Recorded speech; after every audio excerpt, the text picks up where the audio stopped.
In Highfleet, strike groups will always run their radar as long as it's functional, unless they are launching an anti-radiation missile. Later on the game, you will also find them using jammers as well.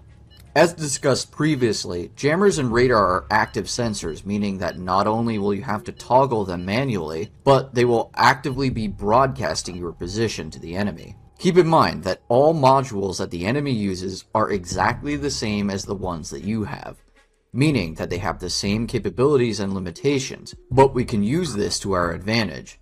The most common search radar has a max detection range of 500 kilometers, and the best fire control radar has a max range of 400 kilometers when airborne, and while landed the max range of radar is capped at 200 kilometers.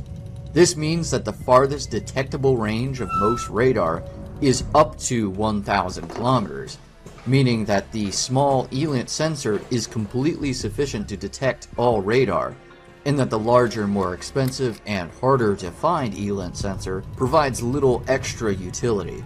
However, this ultimately depends on your ship's designs, but that is a whole other can of worms and the perfect topic for another video.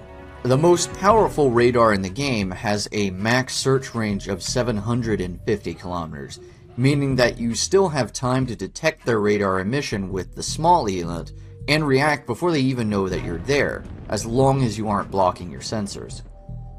This is what makes using radar so dangerous. So let's take this theory and put it into practice. The Elint dial on the top left tells us the bearing and signal strength of an enemy radar emission, but it doesn't give us the exact range. So you'll need to know how to read and interpret it for yourself. Here I have two ships, both with an Elint range of 1050 kilometers. This means that an Elint danger of 1 should be at a range around 1000 kilometers.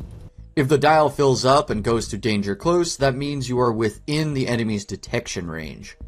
However, if the enemy is using a jammer, you might also see a max signal strength anyway, and be unable to use your own radar in order to find them.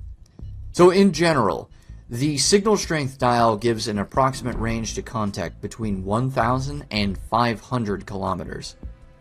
You can then triangulate their position by moving your Elint ship to another position and rechecking the dial. But this might be difficult to do if you're trying to hide from an enemy strike fleet, and it will take extra time. So it might be a better option to use another nearby Elint ship to triangulate safely from another position. This is one of the reasons I've come to prefer to use cheap and mobile Elint ships to screen the fleet rather than using expensive sensors on big and slow capital ships. But that is the topic of our next guide, talking fleet composition and defense in depth.